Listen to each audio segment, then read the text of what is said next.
Hey church, have you ever noticed that it's at times of greatest uncertainty that people get the most anxious?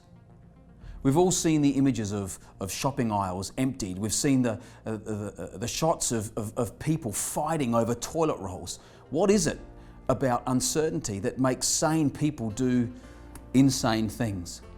What is it that drives that feeling of anxiety? You know, a number of years ago, I went through a series of circumstances that culminated in fairly serious anxiety attacks. It was a time where one of the proudest things of my life, the ability to control my own thoughts, was something that I just couldn't do anymore. I remember lying down in my bed and my body would literally be burning up. Not because it was hot, it was the middle of winter, but I couldn't even control my own body temperature. It was just a really, really difficult time.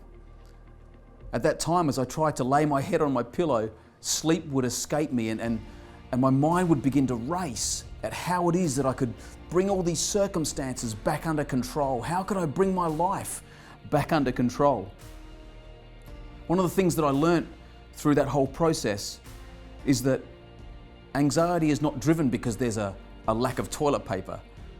Anxiety is driven because of our need for control. It's actually that need of control that causes us to want to gain control again, and we get anxious when we can't do that. So we struggle to do whatever we have to in order to somehow get some semblance of control back into our lives. But in the midst of that anxiety, in the midst of that lack of control, I realized the truth that control is a myth. That may not sound very encouraging, but the reality is that we are all subject to forces that are well out of our control. It's just a part of life. You know, in 2 Corinthians chapter 12, verse 9, Paul went through something similar. When he had this circumstance he just couldn't get rid of. He had this situation in his life that he could not control. He begged God to take it away, and yet God responds to him in verse 9 of that chapter by saying, "My grace is always more than enough for you, and my power finds its full expression through your weakness." So Paul says, "I will celebrate my weaknesses, for when I am weak, I sense more deeply the mighty power of Christ living in me. So I'm not defeated by my weaknesses, but delighted by his weaknesses." Paul was able to delight in his inability to control the situation. Why?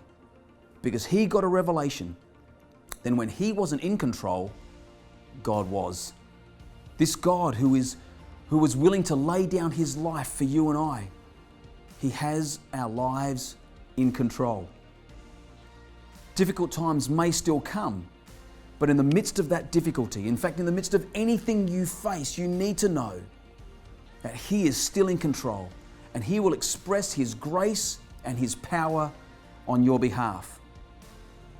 I know it sounds a bit weird, but to be honest, now I actually feel more comfortable at times when I'm not in control than when I am. And the reason for that is when I'm in control, then it's up to me, my ability, my strategic thinking, my capacity.